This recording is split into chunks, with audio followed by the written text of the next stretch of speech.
Bom, então hoje nós vamos dar sequência ao estudo da semana passada, né? Que nós estávamos no capítulo 10 do livro Há 2000 anos. A gente começou contando, né, a história que a Lívia estava passando agora, que o marido dela, Públio Lentulus, ainda, ele realmente não acredita que ela seja inocente.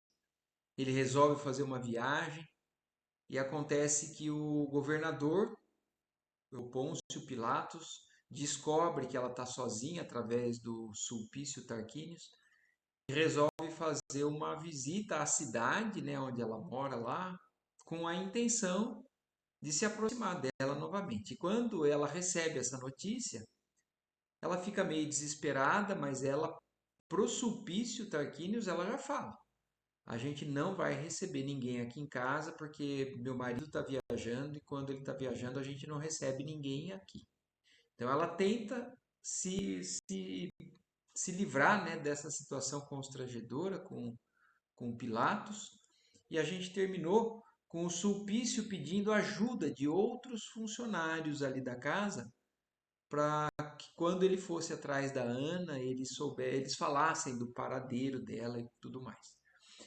E aí, dando sequência, acabando de ouvir o pormenor mais importante desse diálogo, voltemos ao interior onde Lívia, de alma opressa, confia a serva amiga e devotada às conjecturas dolorosas que lhe pesavam no coração.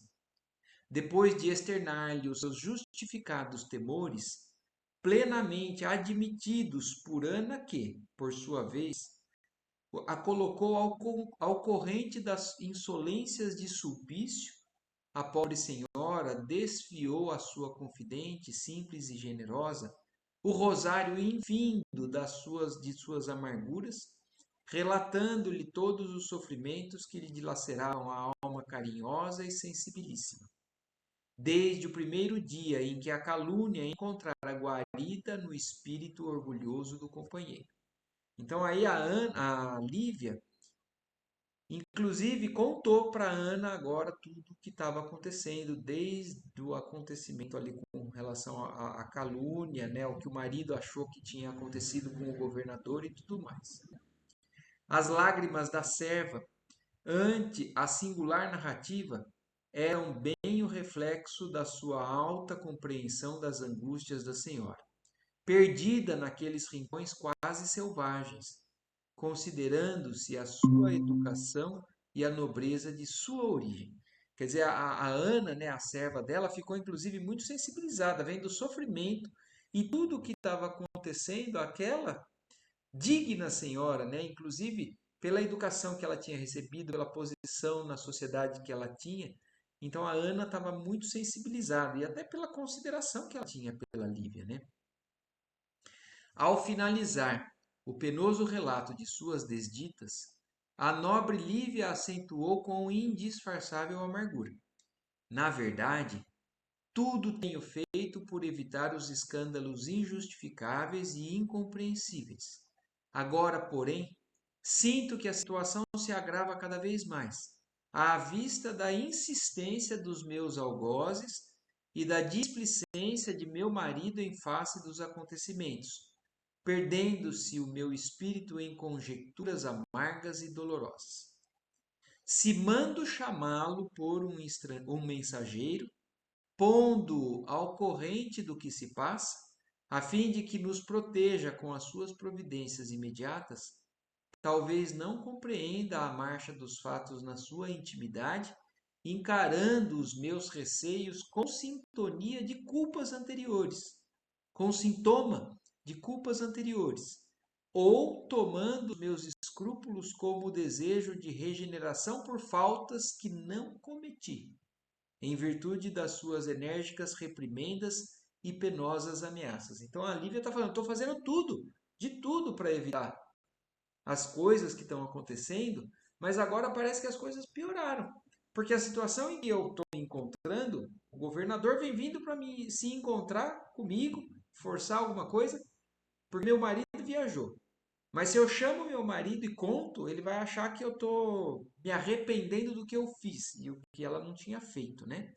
Ou, né, se não o aviso dessas ocorrências graves, do mesmo modo se produziria o escândalo, com a vinda do governador a Cafarnaum, aproveitando o ensejo da sua ausência. Quer dizer, se ela fala, vai ser ruim, se ela não fala, vai ser pior.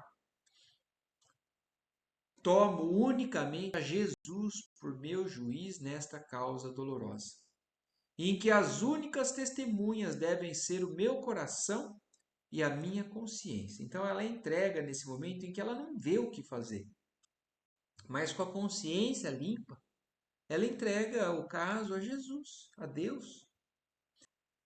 O que mais me preocupa agora, minha boa Ana, não é tão somente a obrigação de velar por mim, que já experimentei o fel amaríssimo da desilusão e da calúnia impiedosa.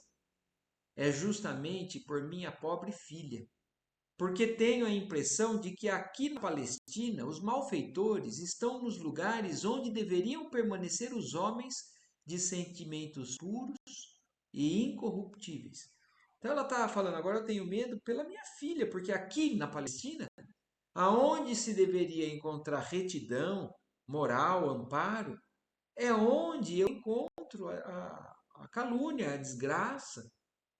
Está vindo do governo, do alto escalão. Como não ignoras, meu desventurado filhinho já se foi, arrebatado nesse turbilhão de perigos, talvez assassinado por mãos indiferentes e criminosas. Fala-me o coração maternal que o meu desgraçado Marcos ainda vive, mas onde e como? Quer dizer, ela sente que apesar de não encontrar mais o filho, que ele está vivo, mas aonde e como? Debalde temos procurado sabê-lo em todos os recantos, sem o mais leve sinal da sua presença ou passagem. Agora, manda a consciência que resguarde a filhinha contra as ciladas tenebrosas. Senhora, exclamou a serva com fulgor estranho no olhar, como se houvera encontrado uma solução repentina e apreciável para o assunto. Então a Ana teve uma ideia, ouvindo tudo aquilo, né, a história que estava acontecendo, a falta de solução, ela parece que encontra uma solução. O que dissestes revela o máximo bom senso e prudência. Também eu participo dos vossos temores e suponho que deveremos fazer tudo por salvar a menina e a vós mesma das garras desses lobos assassinos. Por que não nos refugiarmos em algum local onde de nossa inteira confiança, até que os malditos abandonem estas paragens? Então a Ana pensou, não tem como a gente se esconder em algum lugar? Mas considero que seria inútil procurarmos abrigo em Cafarnaum em tais circunstâncias. Então a Lívia fala, né? Eu acho que nós não vamos encontrar um lugar aqui em Cafarnaum. Iríamos a outra parte, então falou a Ana, né? Aonde? Indagou Lívia com ansiedade. Tenho um projeto, disse Ana esperançosa. Caso assentisseis na sua plena realização, sairíamos ambas daqui, com a pequenina, refugiando-nos na própria Samaria da Judéia, em casa de Simeão, cuja idade respeitável nos resguardaria de qualquer perigo. Então a Ana pensa em ir até a casa do tio, o Simeão, que tanto acompanhou ela nas pregações de Jesus, que mora na Samaria. Então ela fala: vamos até lá, lá a gente vai estar, eu acho que protegida, amparada pelo meu tio. Mas a Samaria, replicou Lívia, algo desalentada, fica muito distante. A realidade, contudo, minha senhora, é que necessitamos de um sítio dessa natureza. Quer dizer, talvez a gente precise ir para um lugar longe. Concordo em que a viagem não será tão curta, mas partiríamos com urgência, alugando animais descansados, tão logo repousássemos um pouco na passagem por Naim. Então, se a gente chegar em tal cidade que é no meio do caminho ali, lá a gente pega, aluga animal descansado para conseguir fazer o resto da viagem. Com um dia ou dois de marcha, atingiríamos o vale de Siquém, onde se ergue a velha propriedade de meu tio. Máximos seria cientificado da nossa deliberação, sem outro pretexto que não seja o da necessidade de vossas decisões no momento. E na hipótese do regresso imediato do senador, estaria o vosso esposo integrado no conhecimento direto da situação, procurando inteirar-se por si mesmo quanto à vossa honestidade. Então a ideia seria boa, né? Falar assim, a gente vai, Máximos, né, que é um dos trabalhadores ali também da casa, falou: saberia que você decidiu isso por razões próprias, e se o senador voltar para casa, ele vai passar justamente essa informação, e aí ele vai procurar saber o que aconteceu, e aí ele teria as informações por conta própria, né? De fato, essa ideia é o recurso mais viável que nos resta, exclamou Lívia mais ou menos confortada. Além do mais, confio no mestre, que não nos abandonará em provas tão rudes. Hoje mesmo faremos nossos aprestos de viagem e irás à cidade providenciar não só quanto aos animais que nos devam conduzir até Naim, como também quanto à partida de um dos teus familiares conosco, de modo a seguirmos com a maior simplicidade, sem provocar a atenção dos curiosos, mas igualmente bem acompanhadas contra os dissabores de qualquer eventualidade.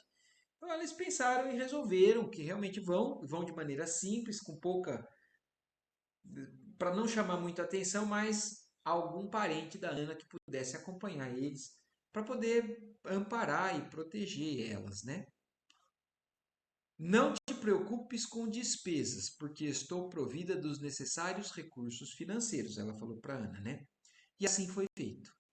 Na véspera da partida, Lívia chamou o servo que então desempenhava as funções de mordomo da casa, esclarecendo-o nestes termos. Então, Máximos era o mordomo da casa, né? E chama Máximos e fala: Máximos, motivos imperiosos me levam amanhã a Samaria da Judéia, onde me demorarei alguns dias, junto de minha filha. Levarei Ana em minha companhia e espero do seu esforço a mesma dedicação de sempre aos seus senhores. O interpelado fez uma reverência, como quem se surpreende com semelhante atitude da patroa. Pouco afeta aos ambientes exteriores do lar, mas entendendo que não lhe assistia o direito de analisar as suas decisões, aventou respeitoso: Senhora, espero designeis os servos que deverão acompanhar-vos. Não, Máximos. Não quero as solenidades do costume das excursões nas excursões dessa natureza. Irei com pessoas amigas de Cafarnaum e pretendo viajar com muita simplicidade. Interessa-me avistar-te dos meus propósitos, tão somente pela necessidade de redorar os serviços de vigilância na minha ausência. Quer dizer, você vai ficar porque você precisa realmente fazer a sua função aqui, enquanto eu estou fora. E considerando a possibilidade do regresso inoptado do teu amo, a quem cientificarás da minha resolução nos termos em que me estou exprimindo. Então, falou assim: você vai ficar aqui e se o senador Publio Lentulus voltar, você vai se reportar a ele falando exatamente o que eu te falei. Eu estou indo dessa maneira, por isso, por poucas explicações, mas passe exatamente isso a ele. E enquanto o criado se inclinava respeitoso, Lívia regressava aos aposentos, solucionando todos os problemas relativos à sua tranquilidade. No dia imediato, antes da aurora, saía de Cafarnaum uma caravana humilde. Compunham-na Lívia, a filhinha, Ana e um dos seus velhos e respeitáveis familiares que se dirigiam pela estrada que contornava o grande lago, quase em caprichoso semicírculo, acompanhando o curso das águas do Jordão, a descerem sussurrantes e tranquilas para o Mar Morto. Numa breve parada em Naim, trocaram-se os animais. seguindo os viajantes o mesmo roteiro em direção do Vale do Siquém, onde, à tardinha, apearam à frente da casa empedrada de Simeão, que recebeu os hóspedes chorando de alegria. Então elas chegaram na casa de Simeão e Simeão recebeu elas extremamente feliz, né? O ancião de Samaria parecia tocado de uma graça divina, tal o movimento notável que desenvolvera em toda a região, não obstante a sua idade avançada, espalhando os consoladores ensinamentos do profeta de Nazaré. Então, o Simeão, que junto com a Ana ia ouvir com frequência, né, Jesus, até tinha saído da Samaria, ido a Cafarnaum. Depois da morte de Jesus, ele continua pregando, fazendo, né, o serviço do cristão, que tem a intenção de passar a mensagem, de continuar consolando e aliviando outros corações, né? Entre oliveiras umbrosas e frondejantes, erguera uma grande cruz, pesada e tosca, colocando nas suas proximidades ampla mesa rústica, em torno da qual se assentavam os crentes, em pobres bancos improvisados, para lhe ouvirem a palavra amiga e confortadora. Então, olha isso, ele preparou o local, né, muito adequado ali, com todo o carinho, e colocou uma grande cruz, simbolizando o desfecho, né, da trajetória de Jesus aqui, para se lembrar, contar, até chegar nesse momento, que já fazia parte da história da humanidade, né? 5 dias venturosos decorreram ali para as duas mulheres, que se encontravam à vontade naquele ambiente simples. De tarde, sob as carícias da natureza livre e sadia, no seio verde da paisagem harmoniosa, reunia-se a assembleia humilde dos samaritanos, inclinados a aceitar os pensamentos de amor e de misericórdia sublime do Messias Nazareno. Então ali ele recebia várias pessoas já que tinham, né, a necessidade, a busca, e já tinham tendências, né, a aceitar, a se converterem como verdadeiros cristãos. E ali se passaram então já 5 dias que elas já estavam ali. Simeão, que ali vivia sem a companheira que Deus já havia levado, e sem os filhos que, por sua vez, já haviam constituído família em aldeias distantes, então Simeão vivia sozinho, a esposa, ele era viúvo, e os filhos já tinham se casado e ido para outras aldeias. Ele assumia então a direção de todos, a responsabilidade daquela igreja, né, cristã, uma das primeiras, né, assembleias cristãs ali, era toda dele. Assumia a direção de todos, né, como patriarca venerável na sua calma serenitude, relatando os fatos da vida de Jesus, como se a inspiração divina o bafejasse em tais instantes, tal a profunda beleza filosófica dos comentários e das preces improvisadas, com a amorosa sinceridade do seu coração. Então ele parecia estar inspirado, parecia que estava realmente envolvido com essa espiritualidade superior para dar sequência e contar, né, a história, a vinda do Messias, da maneira que ele tinha presenciado. Oi, Adila, tudo bem? Nós estamos aqui já na metade aí, mas estamos Ai, pessoal, desculpa o atraso, viu? Mas pode continuar, tranquilo. tranquilo. Então ele contava e fazia a mensagem ser divulgada através da sua experiência, né?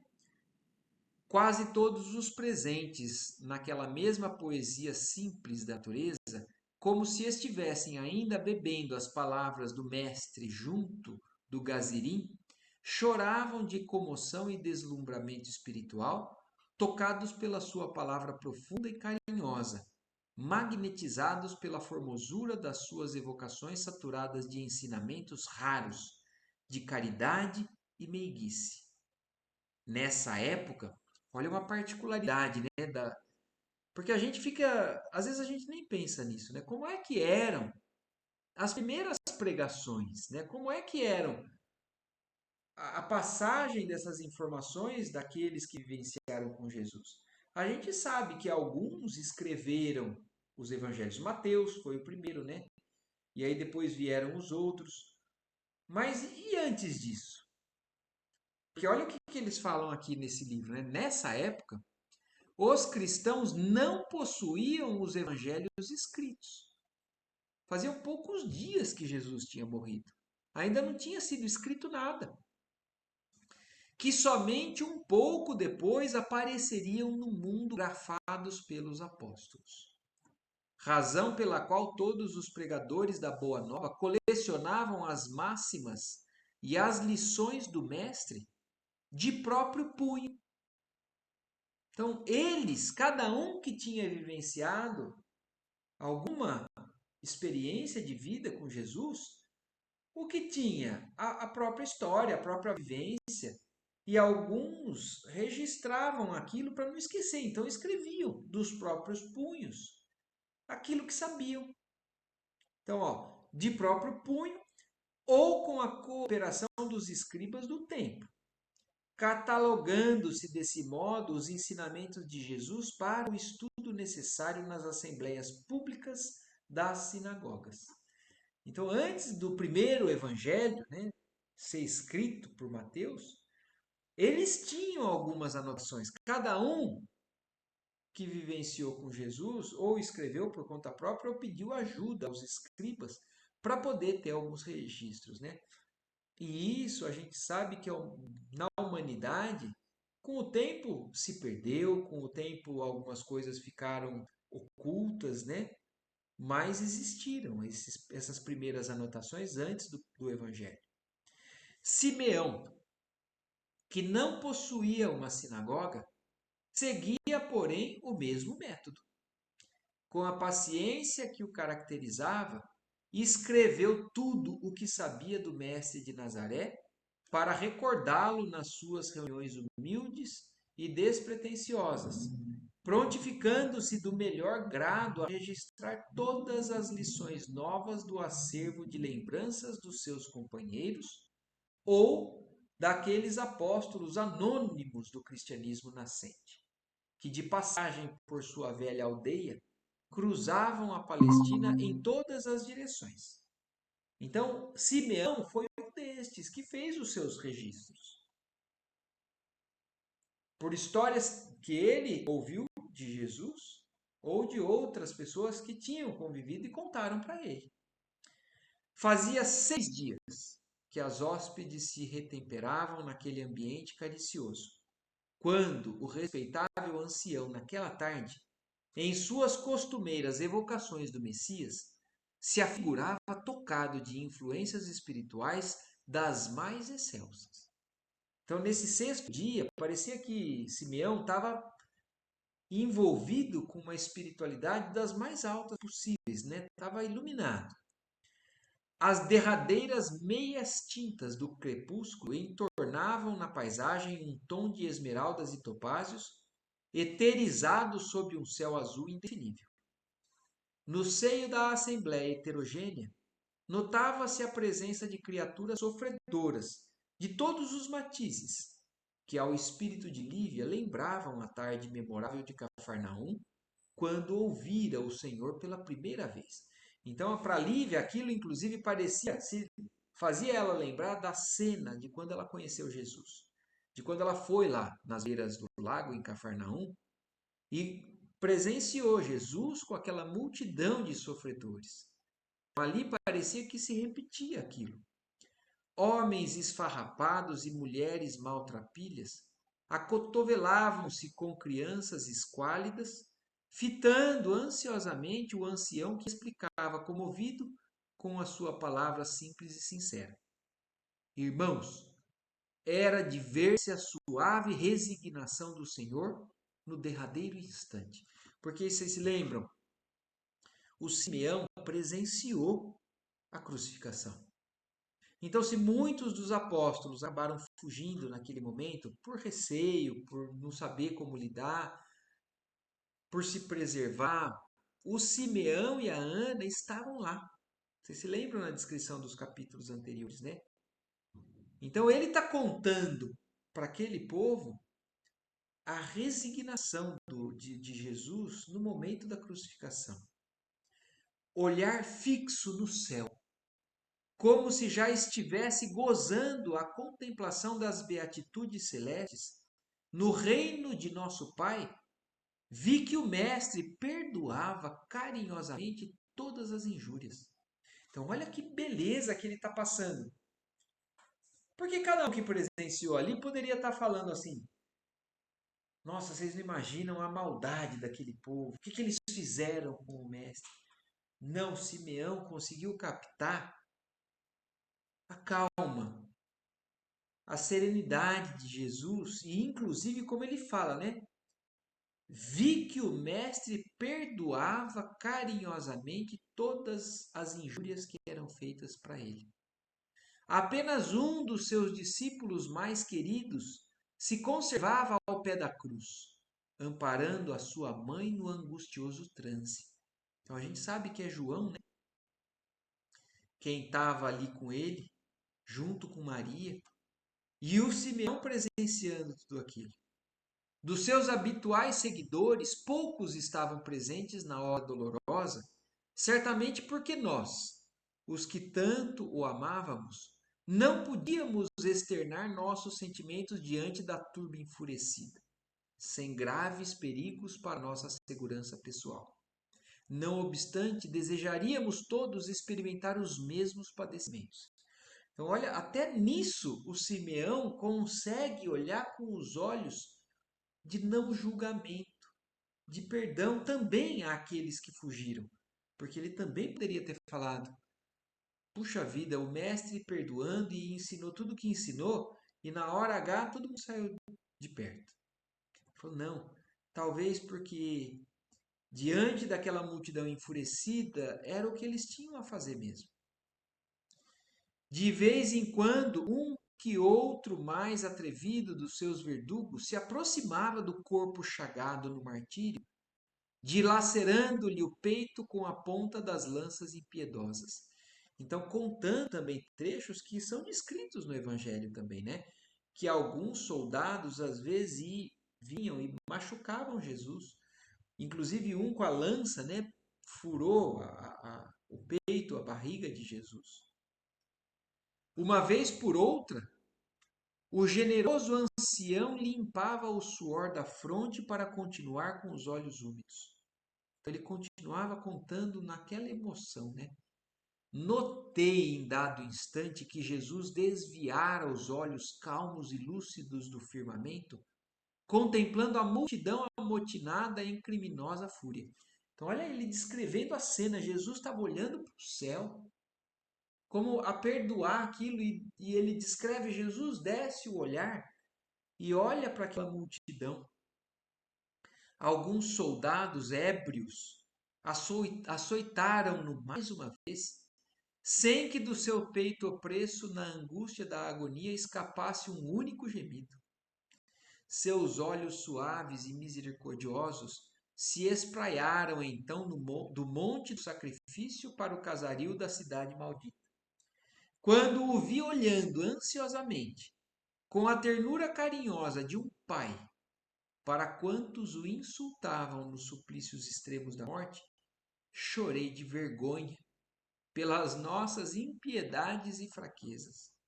Olha isso, o Simeão fala assim: olha o que nós, a humanidade, estamos fazendo com ele. Então ele chora de vergonha pelo que eles estavam fazendo. A massa movimentava-se então em altercações numerosas. Gritos ensurdecedores e impropérios revoltantes o cercavam na cruz, onde se lhe notava o copioso suar no instante supremo. Mas o Messias, como se visualizasse profundamente os segredos dos destinos humanos, lendo no livro do futuro, fitou de novo às alturas, exclamando com infinita bondade: perdoa-lhes, meu Pai, porque não sabem o que fazem. Então também é trecho, ó, se a gente vai clicando na leitura aqui no site, né, do Espiritismo Cristão ou a Bíblia do Caminho, a gente clica aqui, ele aparece, ó, Lucas 23:34. E se a gente clica, a gente entra no Evangelho de Lucas, no versículo, ó, e Jesus dizia: Pai, perdoa-lhes, porque não sabem o que fazem. E aí então a gente segue com a descrição de Emmanuel. O velho Simeão tinha a voz embargada de lágrimas ao evocar aquelas lembranças, enquanto a assembleia se comovia profundamente com a narrativa. Outros irmãos da comunidade tomaram a palavra, descansando o ancião dos seus esforços. Um deles, porém, contrariamente aos temas versados naquele dia, exclamou com surpresa para todos os circunstantes. Então, olha isso, naquele momento, né? O Simeão acaba dando uma pausa, né? Porque estava, né, envolvido, comovido. Mas outros que estavam ali, que já faziam parte também dessa ajuda na divulgação do cristianismo, né, da Boa Nova, um deles, então, para ajudar Simeão, segue falando, né? Mas olha como a forma de encarar muda, dependendo do cristão. Porque às vezes a gente ouve, lê um texto, ouve uma palestra, sempre entendendo o lado mais sublime daquelas palavras, mas outros ainda se apegam ao lado mais ainda negativo por conta das suas próprias angústias. Então, olha como ele fala, né? Um deles, porém, porque o Simeão descansou um pouco das palavras por conta dos seus esforços. Um deles, porém, contrariamente aos temas versados naquele dia, apesar de querer ajudar Simeão, ele foi de maneira um pouco contrária ao que Simeão estava querendo passar. E ele exclamou com surpresa para todos os circunstantes: Meus irmãos, antes de nos retirarmos, lembremos que o Messias repetia sempre aos seus discípulos a necessidade da vigilância e da oração, porque lobos rondam neste mundo o rebanho das ovelhas. Olha como realmente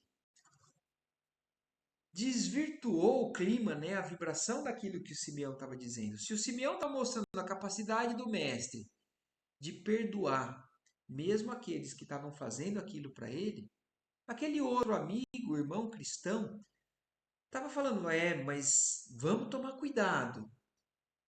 O próprio mestre nos avisou que no rebanho das ovelhas tem os lobos disfarçados em pele de cordeiro. Simeão ouviu a advertência e pôs-se em atitude de profunda meditação, de olhos fitos na grande cruz, que se elevava a poucos metros do seu banco humilde. Ao cabo de alguns minutos de espontânea concentração, tinha os olhos transbordando de lágrimas, fixos no madeiro tosco, como se no seu topo vagasse alguma visão desconhecida de quantos o observavam. Então, naquela pausa, naquela contrariedade da palavra do outro irmão, o Simeão refletiu naquilo que estava sendo dito e enxergando, olhando para a cruz, parece que ele teve uma visão que ninguém ali estava tendo. Depois, encerrando as preleções da tarde, falou comovido: Filhos, não é sem justo motivo que o nosso irmão se refere hoje ao ensino da vigilância e da prece. Então, olha que bonito também isso, porque o Simeão, querendo passar uma coisa, vendo o outro falar um pouco diferente, ele poderia falar: puxa vida, eu estou tentando fazer o povo perdoar e ele está falando para o povo tomar cuidado com a maldade dos outros. Olha a grandeza desse Simeão também. E ele fala então: não é à toa que nós estamos ouvindo essa advertência com relação à vigilância e à prece. Há alguma coisa que não sei definir, Fala-me ao coração que o instante do nosso testemunho está muito próximo. Ele falou: apesar de toda essa maravilha, não nos enganemos. Nós vamos ter o encontro de um momento de testemunho e que nós vamos ter que mostrar o que é que nós realmente aprendemos ou como é que nós realmente nos tornamos cristãos. Vejo com a minha vista espiritual que a nossa cruz está hoje iluminada, anunciando talvez o glorioso minuto dos nossos sacrifícios. Então, ele, na visão da cruz com uma luz diferente, ele acha que aquilo significa que o momento da crucificação, né, independente se fosse crucificação ou não, mas o momento da dificuldade, do testemunho verdadeiro estava chegando, talvez para alguns deles, talvez para ele. Meus pobres olhos se enchem de pranto, porque entre as claridades do madeiro ouço uma voz suave que me penetra os ouvidos, numa entonação branda e amiga, exclamando. Olha isso, ele ouviu uma voz dizendo para ele: Simeão, ensina ao teu rebanho a lição da renúncia e da humildade, com o exemplo da tua dedicação e do teu próprio sacrifício. Ora e vigia, porque não está longe o instante ditoso de tua entrada no reino. Então, olha isso, ele recebeu uma mensagem direta, né, falada, assim, ensina para o teu rebanho a renúncia e a humildade, porque não está longe a sua entrada no reino. Mas preserva as ovelhas do teu aprisco das arremedidas tenebrosas dos lobos famulentos da impiedade, soltos na terra, ao longo de todos os caminhos, consciente, porém, de que, se a cada um se dará segundo as suas próprias obras, os maus terão igualmente seu dia de lição e castigo de conformidade com os próprios erros. Olha essa voz o que fala para ele. Cuida das ovelhas, não deixe que os lobos peguem as ovelhas e não se preocupe, porque a lição vem do alto. Não se preocupe em dar você a lição, o troco ou castigar quem quer que seja. A vida se encarrega de dar a cada um segundo as nossas próprias obras. Então, tudo que a gente faz de bom e de ruim, a gente encontra as consequências independente das pessoas. O velho samaritano tinha o rosto lavado em lágrimas, mas doce serenidade irradiava do seu olhar carinhoso e compassivo, demonstrando-lhe as energias inquebrantáveis e valorosas. Foi então que, alçando as mãos emagrecidas e longas ao firmamento, onde brilhavam já as primeiras estrelas, dirigiu-se a Jesus em prece ardente. Senhor, perdoai nossas fraquezas e vacilações nas lutas da vida humana, onde os nossos sentimentos são bem precários e miseráveis. Abençoai nosso esforço de cada dia e revelai as nossas faltas. Se algum de nós, que aqui nos reunimos, vem à vossa presença com o coração saturado de pensamentos que não sejam os do bem e do amor que nos ensinastes. E se chegada é a hora dos sacrifícios, auxilia-nos com a vossa misericórdia infinita, a fim de que não vacilemos em nossa fé nos dolorosos momentos do testemunho. Então, olha que prece digna, né? Que nós possamos ser amparados, que nós possamos enxergar as faltas que nós não estamos enxergando e que nós tenhamos força para seguir testemunhando a fé dos sacrifícios, de tudo que a gente necessita, da maneira que você espera de nós. A oração comovedora assinalou o fim da reunião. dispersando-se os assistentes que regressavam impressionados às suas choupanas humildes e pobres. O ancião, todavia, conseguiu repousar muito pouco naquela noite, tomado de preocupação por Lívia e pela sobrinha, que o haviam cientificado das graves ocorrências que as levaram a solicitar a sua proteção. Então ele não conseguiu dormir aquela noite e talvez tenha entendido o porquê daquelas advertências, né?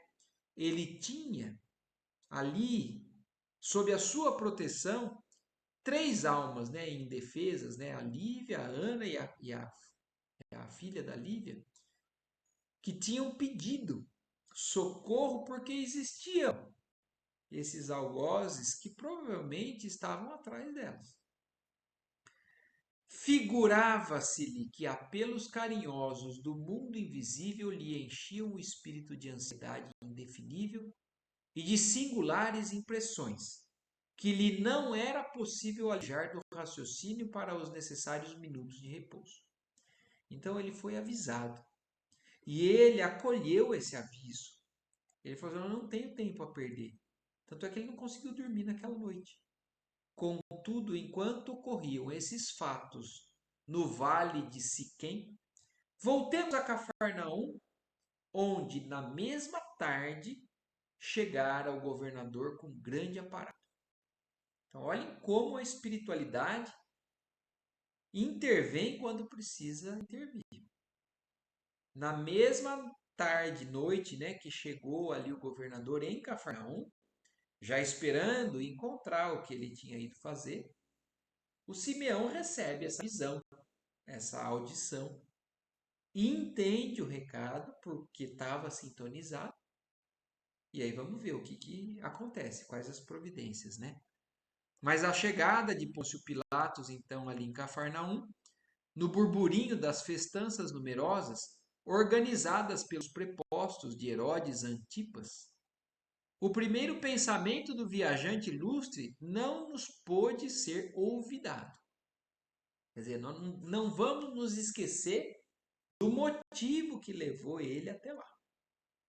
Sulpício, porém, após palestrar longamente com o seu amigo Otávio, nas proximidades da residência do senador, onde foi posto ao corrente de todos os fatos, voltou a informá-lo de que ambas as presas cobiçadas haviam fugido, como aves viajoras, para os bosques da Samaria.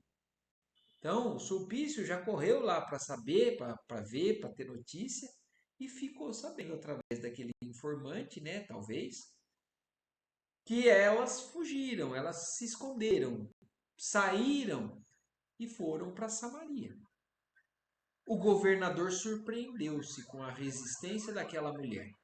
Tão acostumado estava ele às conquistas fáceis. Então, ele, como um governador, cargo importante, né? E pessoa que estava acostumada a essas conquistas e tudo mais, com a influência dele, ele não costumava ter não. Não costumava ter uma negativa, né? E aí, então, ele se surpreendeu.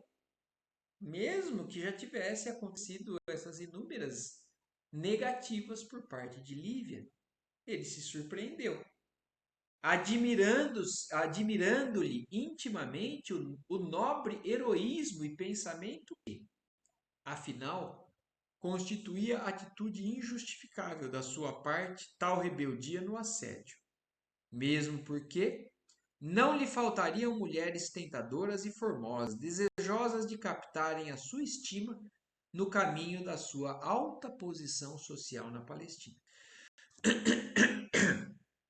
Então ele se surpreende, mas ao mesmo tempo ele pensa, né? Poxa, então deixa para lá. Né? Para que eu vou ficar insistindo?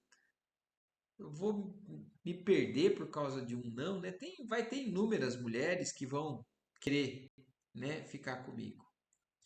Ao mesmo tempo que dava curso a esses pensamentos, o espírito perverso do lictor, antegozando a trabalhosa conquista da sua vítima, murmurava-lhe ao ouvido: senhor governador, se consentirdes, irei a Samaria da Judéia informar-me do assunto.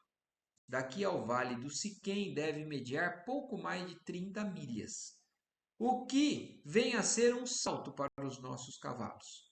Levaria comigo 6 soldados, bastando a esses homens para manter a ordem em qualquer lugar destas paragens. Então ele por dentro, né, o governador estava pensando, então deixa para lá. Mas o Sulpício, quando viu essa informação, aí ele já fala para eles, não, se você quiser, eu vou lá atrás delas, procurar saber onde estão, o que, que aconteceu. E aí o governador, já aquele pensamento, fala, Sulpício, por mim, não vejo mais necessidade de semelhantes providências, exclamou Pilatos resignado. Então ele aceitou o fato e falou assim, não vou perder meu tempo com isso. Mas agora, explicou o lictor, com interesse, se não é por vós, deve ser por mim, porque me sinto escravizado a uma mulher que devo possuir de qualquer maneira. Olha, o Sulpício se abre, né? Fala assim, eu quero ela, eu vou possuí-la de qualquer jeito. Então, se você não quer, peço a sua permissão para que eu vá, por mim. Sou eu agora que vos pede humildemente a concessão dessas providências, acentuou ele desesperado no auge dos seus pensamentos impuros. Então, olha, o Sulpício estava desequilibrado, não medindo atitudes ou esforços para conseguir o que ele quisesse. Independente se era sensato ou não, ponderado, né, ou não. Aí Pilatos vendo essa decisão e fala, está bem, murmurou Pilatos com displicência, como quem faz um favor a um servo de confiança. Concedo-te o que me pedes. Acho que o amor de um romano deve superar qualquer afeição dos escravos deste país. Então vai, se você quer, vai.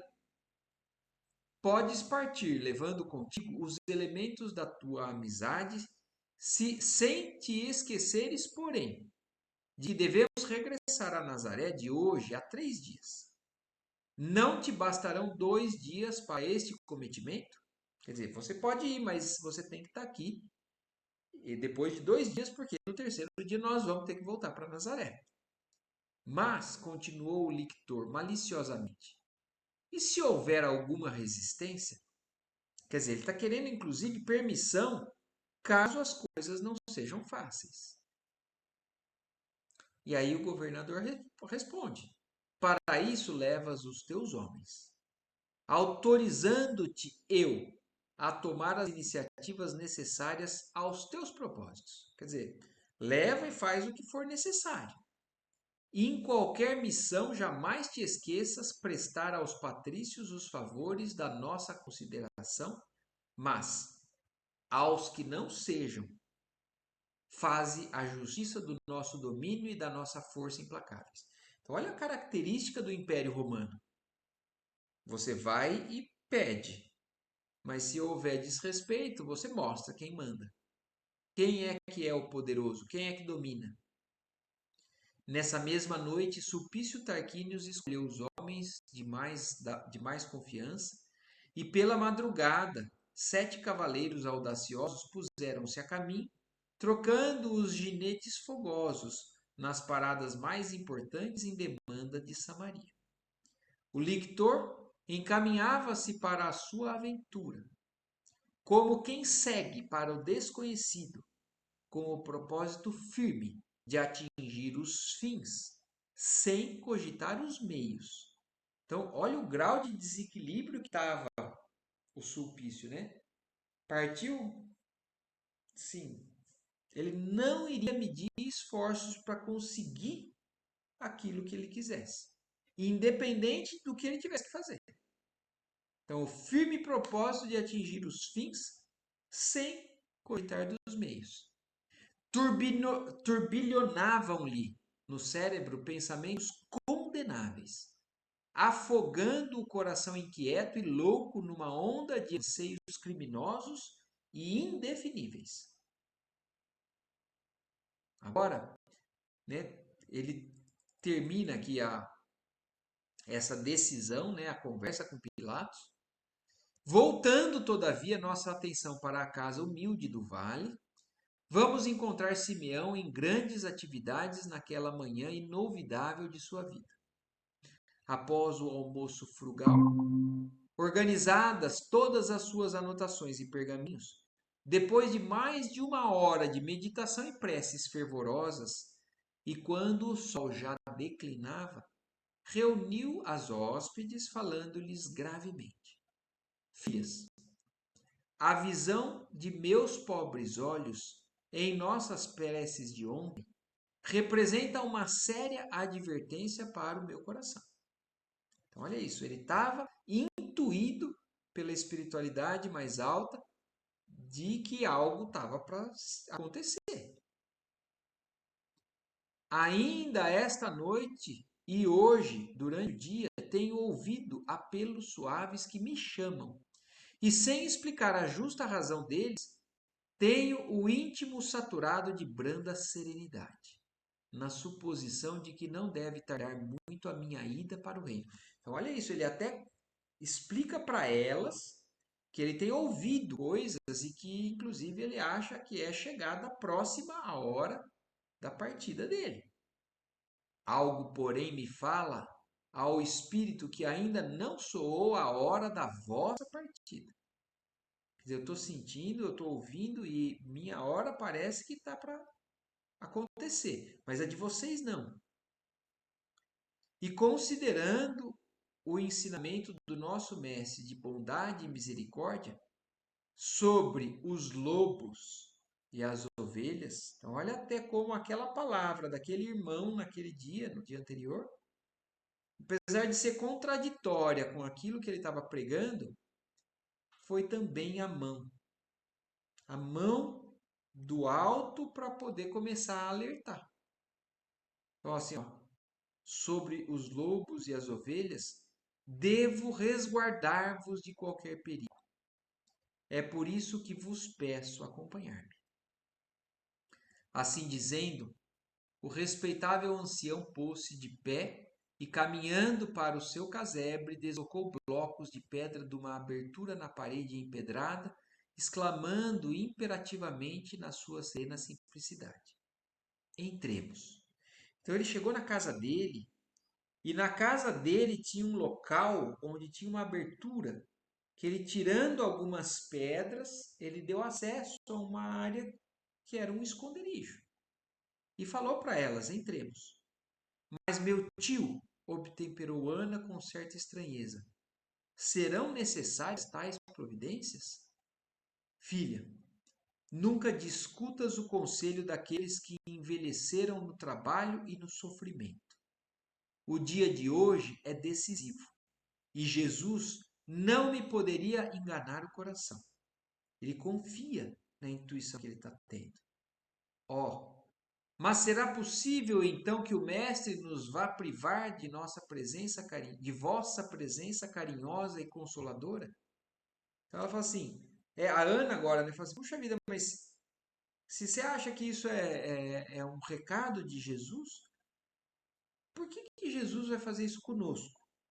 Está chegando a sua hora, nós vamos estar privados da sua presença, do seu amparo, da sua presença, como ela fala, carinhosa e consoladora, exclamou a pobre rapariga banhada em pranto, enquanto Lívia os acompanhava sensibilizada, trazendo pela mão a filha estremecida. Sim, para nós, revidou Simeão, com serena coragem, mirando o azul do céu, deve existir uma só vontade, que é a de Deus.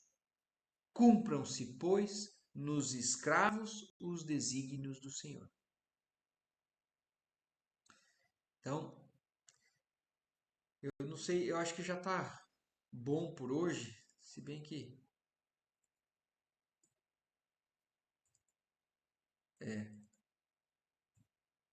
nós vamos parar por aqui hoje.